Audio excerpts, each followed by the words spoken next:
என் தாய் குலத்தோட பிளானா தான் இருக்கும்னு நினைக்கிறேன். என்ன சார் சொல்றீங்க? ஆமா, ஊர்ல எத்தனையோ 1000 பேர் செக்யூரிட்டி வேலைக்கு போறாங்க. ஏஜென்சி எங்க போக சொன்னா அங்கதான் போகணும். அப்படி பார்த்தா உங்க அப்பா சொல்றது கரெக்ட் தான். அவரோட கம்பெனில சொன்ன இடத்துக்கு தான் அவர் வந்திருக்காரு. ஆனா அந்த கம்பெனிக்காரன் மத்த எல்லாரையுமே விட்டுட்டு உங்க அப்பாவை எதுக்கு நம்ம வீட்டுக்கு அனுப்பி வைக்கணும்? அது சாதாரணமா நடந்துச்சா இல்ல என்னோட தாய் கிழவி இருக்குல்ல, அதான் என் தாய் குலம், அவங்க சொல்லி நடந்துச்சான்னு எனக்கு ஒரு டவுட்டாவே இருக்கு. எனக்கு என்ன சொல்றதுன்னே தெரியல சார். இந்த அளவுக்கு அசிங்கப்படுத்துறாங்கன்னா நாங்க ஏதாவது துரோகம் செஞ்சிருக்கணும்ல சார். ஆனா இத்தனை வருஷமா உங்க தென்னந்தோப்ப உயிருக்கு உயிரா பாத்திருக்கோம். இங்க வந்து நீங்க எனக்கு தாலி கட்டி வேண்டா வெறுப்பா இங்க இருந்தா கூட ஒவ்வொரு நாளும் இது நம்ம முதலாளியோட வீடுங்கிற எண்ணத்தோட என்னால முடிஞ்ச வேலையை நான் பார்த்திருக்கேன். ஒரு நாள் உங்க வீட்டு காசுக்கு நான் ஆசைப்பட்டதே இல்லை. எதையும் நான் புடிச்சு வைக்கணும்னு ஆசைப்படல. அப்படி இருக்கும்போது ஏன் சார் இந்த அளவுக்கு கஷ்டப்படணும்? அதுவும் என் அப்பாலாம் வயசானவர் சார். அவரை போய் இங்க வர வச்சு ஏன் சார்? எதுக்கு சார்? ஏய் சரி சரி அழாத. இது சும்மா என்னோட வைல்டு கெஸ் தான். உண்மை என்னன்னு எனக்கு தெரியாது. ஆனா ஒரு விஷயத்த மட்டும் நீ எப்பவும் மனசுல வச்சுக்கோ. உனக்கு எந்த கஷ்டம் வந்தாலும் சரி, எப்போ வந்தாலும் சரி, உனக்கு நான் சப்போர்ட்டா இருப்பேன். உன் பக்கத்திலே இருப்பேன். ஓகேவா? கவலைப்படாத. போ.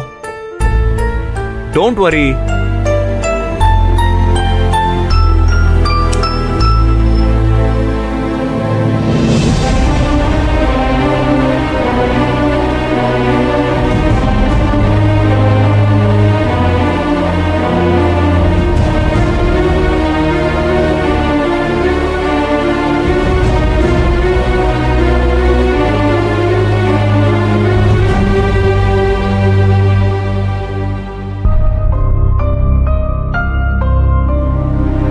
ஐயா, என்ன சிங்காரம் இப்படி பண்ணிட்ட? நம்ம வீட்டுல வேலைக்கு வந்து நிக்கிறது நல்லாவா இருக்கு? என்கிட்டயாவது ஒரு வார்த்தை சொல்லிருக்கலாம்ல. ஐயா, இங்க டியூட்டி போடுவாங்கன்னு எனக்கு தெரியாதுங்க. அதுவும் இல்லாம இதான் வேலை வேற. அவங்க கிட்ட போய் இங்க வேலை வேணாம் மாத்தி கொடுங்கன்னு சொன்னா வேலை இல்லைன்னு சொல்லிடுவாங்களோன்னு பயந்துகிட்டு அப்படி. அதெல்லாம் ரைட்டு சிங்காரம். நீ முன்ன மாதிரி நம்ம வீட்டு தோட்டத்தை மட்டும் பாத்துக்கிற ஆளா இருந்தா பரவாயில்ல. உன் பொண்ண என் பையன் கல்யாணம் பண்ணிருக்கான். சம்மந்தி வீட்டுல வந்து வாட்ச்மேன் வேலை பார்த்தா அது உனக்கும் அசிங்கம், எனக்கும் அசிங்கம். நந்தினி, சூர்யா எல்லாருக்கும் சங்கடம் தானே? எல்லாம் சரிதான்யா. ராத்திரி வேலை தானே, ஒரு வாரத்துல முடிச்சுட்டு ஓடிடலான்னு பார்த்தேன். இப்படி ஆகும்னு நினைக்கலையா. யார் அந்த கம்பெனிக்காரன்? நான் வேணா அந்த மேனேஜர்கிட்ட பேசுவா? ஏதோ இந்த வேலையாவது கிடைச்சிச்சேன்னு நான் கொஞ்சம் நிம்மதியா இருந்தேன் ஐயா. நீ நிம்மதியா இருப்ப சிங்காரம். இதனால உன் பொண்ணு நிம்மதியா இருப்பாளா? ஆமாங்க ஐயா, கூடிய சீக்கிரம் இங்க இருந்து மாத்தி விட்டுருவாங்க. நான் எப்படியும் மேனேஜர்கிட்ட போய் கேட்கத்தான் போறேன். வேலைக்கெல்லாம் நீ போக வேணாம், குடும்பத்தெல்லாம் நான் பாத்துக்கிறேன், எவ்வளவு செலவானாலும் நான் தரேன்னு நந்தினி கிட்ட எத்தனையோ தடவை சொல்லி பார்த்துட்டேன். ஆனா அவளும் கேட்க மாட்டேங்கிறா, நீயும் கேட்க மாட்டேங்கிற. இந்த ஊருக்கு எங்களை நம்பி தானே வந்திருக்கீங்க. அப்போ உனக்கும் உன் குடும்பத்துக்கும் நாங்க தானே பொறுப்பு, நாங்க தானே பாத்துக்கணும். எல்லாம் சரிதான்யா. இருந்தாலும் நான் என்ன சொல்றேன்னா. அப்புறம் என்ன இருந்தாலும் நந்தினி ஒத்துக்க மாட்டாளா? நாம எல்லாரும் ஒரே குடும்பங்கிற எண்ணத்துல தான் நான் இருக்கேன். அப்படி நினைச்சுதான் பழகுறேன். ஆனா நந்தினிக்கு அந்த எண்ணம் கொஞ்சம் கூட வரவே மாட்டேங்குது. நான் ஒரு சின்ன உதவி செஞ்சா கூட வாங்கிக்க மாட்டேங்கிறான். என்ன செய்யறதுன்னு எனக்கு ஒண்ணுமே புரியல. சரி சிங்காரம், உடம்ப பாத்துக்க. எப்ப பார்த்தாலும் அப்படி நின்றுகிட்டே இருக்காத.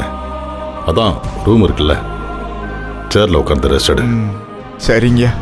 நந்தினி கிட்ட சொல்லி என்ன வேணும்னு சமைச்சு தர சொல்லி கேட்டு சாப்பிடு. நாலு முழுக்க நின்றுகிட்டே இருந்தா உடம்பு என்னத்துக்கு ஆகும்? பரவாயில்ல. சான்ஸே இல்ல.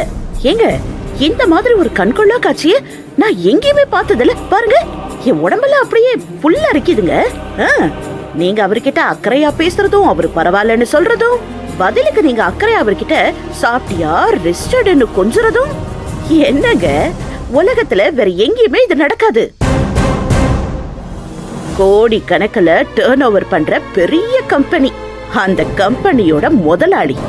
உங்க கையால மாசத்துக்கு ஆயிரக்கணக்கான பேருக்கு சம்பளம் கொடுப்பீங்கல்ல, அப்படிப்பட்டவரு அவரோட சம்மந்தி, அவரோட வீட்டு வாட்ச்மேன். எப்படிப்பட்ட ஒரு விஷயம்! இந்த மாதிரி ஒரு காட்சி படத்துல கூட பார்த்திருக்க முடியாது. என்ன பாக்குறீங்க? நான் சொன்னதுல எந்த தப்பும் இல்லைல்ல.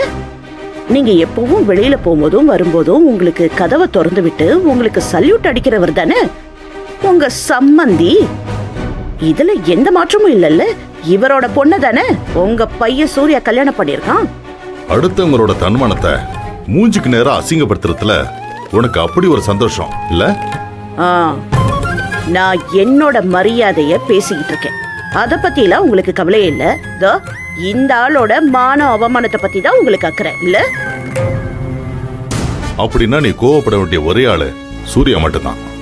ஆனா அவனை எதிர்த்து நிக்க உனக்கு தைரியம் இல்ல. அதனால யார் இழைச்சவங்களோ அவங்க மேல பாய வேண்டியது.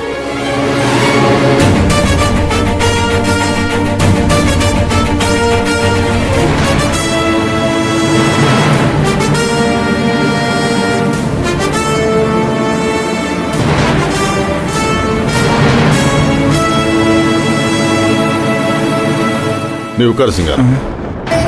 அட நீ உட்கார்னு சொல்றல. சரிங்க.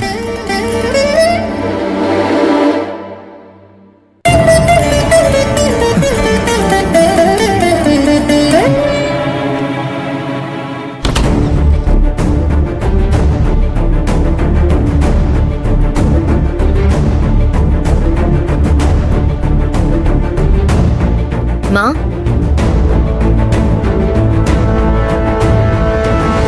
அம்மா,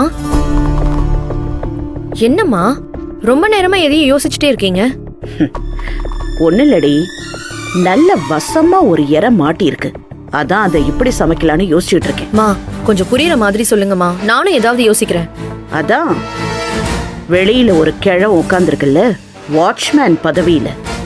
அவளோட அப்ப அவனை அடிக்கிற அடியில இங்க இவளுக்கு ரத்தம் வரணும். அதான் என்ன பண்றதுன்னு யோசிச்சுட்டு இருக்கேன். உனக்கு ஏதாவது தோணுச்சுன்னா சொல்லு. மா, அந்த ஆளு குடிக்கிற தண்ணியில வேதி மாத்திரை கலந்து கொடுத்துடலாமா? ஏற்கனவே டேமேஜ் ஆன பீஸ் மாதிரி தான் இருக்கான். மொத்தமா அப்படியே போய் சேர்ந்துட்டோம். ஹேய், என்னடி சீரியஸா ஏதாவது சொல்லுனா பேதி மாத்திரை அது இதுன்னு. அது மட்டும் இல்ல, இத பண்ணா அதுக்கப்புறம் நீயும் நானும் சேர்ந்து மாட்டுறதுக்கா? அது சரியா வராது. வேற ஏதாவது யோசி.